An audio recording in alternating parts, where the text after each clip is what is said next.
this video, we're talking all about how to mix different interior design styles. You're going to get some practical tips on how to have that variation in your space while maintaining cohesion. So let's get into it. Actually, before we get into it, if you aren't a regular viewer or subscriber of mine, go ahead and skip to the next chapter. But for those of you who do follow my videos and watch every single one of them, you've probably noticed that I haven't uploaded in a bit, and that is because I just kind of couldn't for a while. My little brother had an accident and he had to have emergency surgery on his skull and brain, and I traveled back home to be with him and kind of help with his recovery. So I wasn't able to film and post and everything, but we are out of the woods with that. He's getting back into school. I'm back home. We will be resuming the regular Wednesday uploads. I'm very grateful to everyone who watches my videos and keeps up with me, and it's not lost on me that I've sort of become a part of a few people's weekly routines, and so I apologize for being absent and for not at least mentioning something about it. I just didn't really know what to say. So anyway, we're gonna get back to posting on Wednesdays, and I will see you then. Honestly, even though so many people have asked me about this particular topic, I've procrastinated making a video on it because the short answer is don't overthink it. Just pick items that you like, and if you like the items individually, you're probably going to like them all in a room together. That's what I would say to that. But I know that that's not very helpful, and especially if you're getting into interior design, it's better to have a few guidelines or things to think about that are a little bit more practical and feel like you're doing something right. So the first thing I would say to consider is, say we have this imaginary spectrum. On one end of the spectrum is something that looks very eclectic. On the other end of the spectrum, we have something that looks very unified and cohesive. Some people don't care about having a unified space. Some people are free spirits, and their space will reflect that in a look that is a lot more eclectic. Some people really need some unity in their space. So first, I want you to be aware of where on the spectrum you fall, because it's going to help guide your decisions further. Say you're somewhere in the middle, maybe leaning towards the unified side of things, but you still really are drawn to two different styles, and you want there to be some through line so that there's a bit of harmony in your space. What you're going to focus on is finding points of relation between the items that represent different design styles. You can find points of relation through material, through color palette, through kind of the general vibe, pattern. There's a lot of ways of making two pieces that aren't typically paired together feel like they belong in the same room because you have some similarities between the two items. Depending on where on that spectrum you fall, you will focus a lot more or a lot less on finding points of relation between your items. You can absolutely cherry pick different aspects of different styles in a space and maintain cohesion and unity. You just have to find points of relation. If you fall more on the eclectic side, you probably don't need to watch this video. Just do what I said in the beginning at the top of the video and just pick items that you like, because that's probably more true to who you are and it's gonna reflect in your space. Another way that you can think about melding two different styles in a space is aiming for a 70-30 split of the two different styles. Is this one my favorite? Not really. I don't really think of my space in terms of percentages. It's kind of odd to me, but this one, a lot of more traditional interior designers really like this rule. So if it helps you, great. If not, don't worry about it. But if you're just starting out and you want some guardrails, or you feel like you need some help in your decision making, aiming to decide on a dominant style for the space that represents about 70% of the items, and then having your secondary one, which will be represented in the remaining 30% of the items, will keep the two different styles from feeling like they're competing, because you've sort of set a bit of a hierarchy if that makes sense, in the space. So if this one helps you, great. If not, don't worry about it. The goal for this one is to allow for the variation while still making the room feel thoughtful and intentional. A lot of people really rush to put a label on their taste. And there are so many reasons why this is helpful. It's helpful to have the name of the style so that you can search up inspiration photos and have visual representations for how you want your space to look. It's helpful because you can find social media accounts that represent that style. It's easy because you can have vocabulary to search for specific items and furniture that represent that style. I totally get it.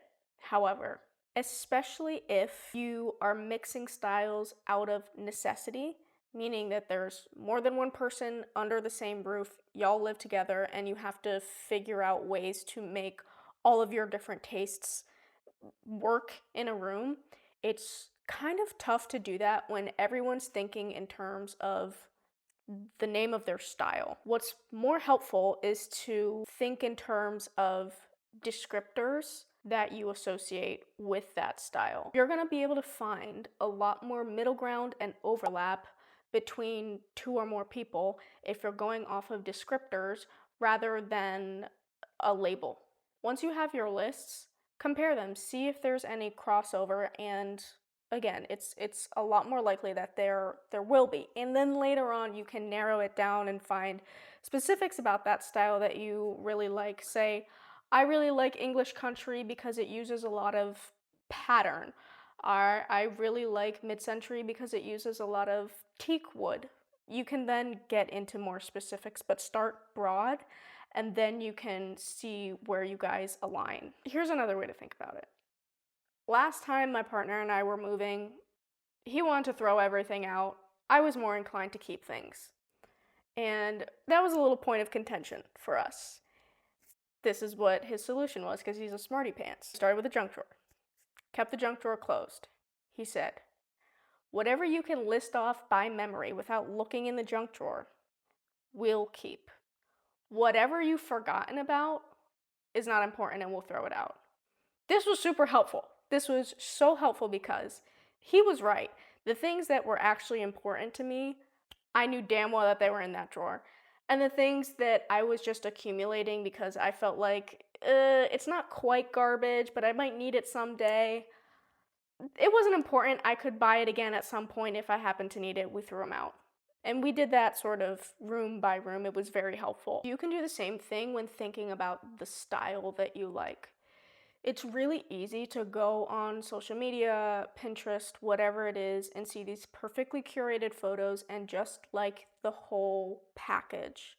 But that's not helping you get closer to bringing it to life in your space. So, without looking at inspiration photos, think about what specifics you like about the space. Those are going to be aspects about the style that you love the most. Being able to list off those characteristics by memory gives you a way deeper understanding of what specifically you like about that style, and it makes it way easier for you to make meaningful choices in your space, right? Instead of trying to do this whole copy paste thing, and then you're really just recreating someone else's room in your home. You know what I mean? What are these two exercises leading to? They're leading to opening up your options instead of being super loyal to one style label. You know what I mean? I'm really harping on this because on Reddit, on YouTube comments, whatever it is, this seems to be kind of a stressful scenario for people who are moving in together. And they tend to focus on areas where they differ. He loves modern, I love vintage. That's not getting you anywhere. It's not getting you anywhere. You need to find places where there's crossover and overlap and find that middle ground. And hopefully, those two exercises will help you get there. Because again, the labels are limiting. they're just limiting. And this could be either a really fun, creative process that you bond over, or it can be a point of stress and arguments, and you want to avoid that, right? This is supposed to be fun. Another practical tip I have is decide on a set number of vetoes that everyone gets. Because it's important to have the ability to override the other person's decision without question, because it gives everyone a sense of control. The thing is, you need to limit the number, because if you only have 3 vetoes, you're going to keep them for the super offensive choice that your roommate or partner is making. If they're trying to bring in, a purple velvet couch, you get to veto that. But if they choose a smaller piece of artwork that you don't love, but it's not the worst thing in the world, you're not constantly telling them that they can't do something. And they have the same amount of power, so it evens the playing field. It gives each person a little bit of a feeling of control and like they aren't being bulldozed, but I think this is just important.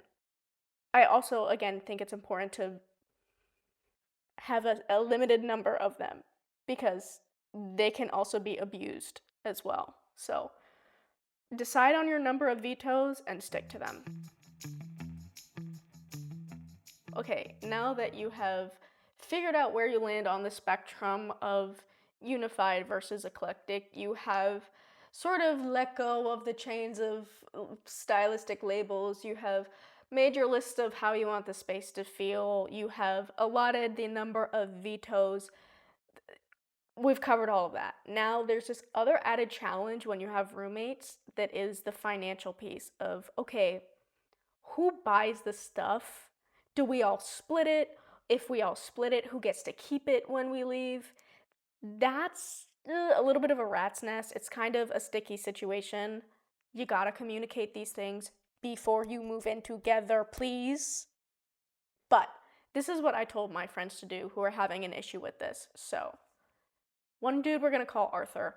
Arthur was kind of a minimalist, did not care at all about aesthetics. It was purely function, very frugal. He was perfectly fine with a folding lawn chair instead of a couch. That's Arthur's vibe. And then there's Chad. Chad's a little bit more like me, where he does care about the presentation of his space. We like sniffing candles and home goods together. We get excited about lamps. He doesn't want his space to feel like a bachelor pad. Homey touches were important to him, having nice towels, and he wants to impress his Tinder dates. So that seems like a perfect situation, because, well, Arthur doesn't give a crap. Chad can do whatever he wants. Arthur's not going to have any issues with that. Problem is, Chad's also frugal. Cheap, actually. He's annoying about it.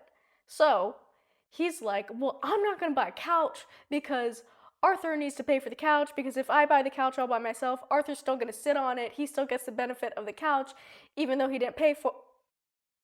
This is what I said.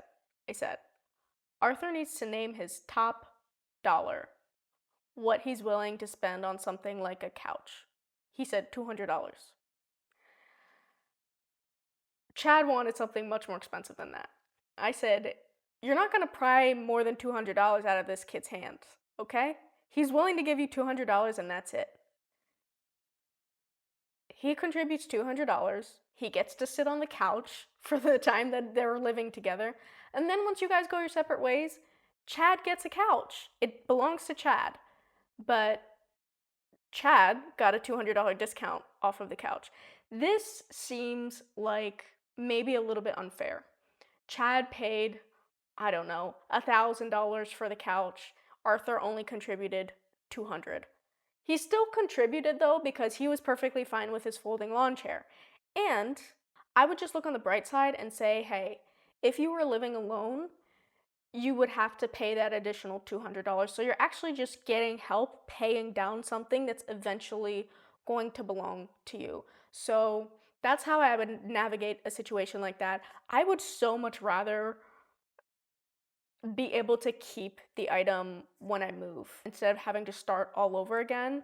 You know, it's not a perfect situation, but I would try your best to look at it as a win-win. If you're watching this channel, you're most likely like Chad or me, and you do care about the aesthetics. So just look at this as an opportunity to get financial help with something that's eventually going to belong to you. Lastly, I just want to underscore for a final time the importance of formal communication, ideally before moving in with a person, about these things. If you're proactive about these topics, you will really avoid so much tension. It is not fun to live in a tense situation for the entirety of a lease. If you're on this channel, design is important to you, so don't feel dramatic about bringing something like this up to a potential roommate and laying it all out there. Unspoken expectations are premeditated resentments. So be proactive about it and make it fun. Have a glass of wine and go on Pinterest together and, you know, make it an activity. It can just be fun. All right, that is it for this video. I missed you guys. I hope you found it helpful. If you did, hitting the like button is a great way to support me. If you want to see more videos like this, you can hit the subscribe button. Thank you for watching, and I will see you hopefully in my next video.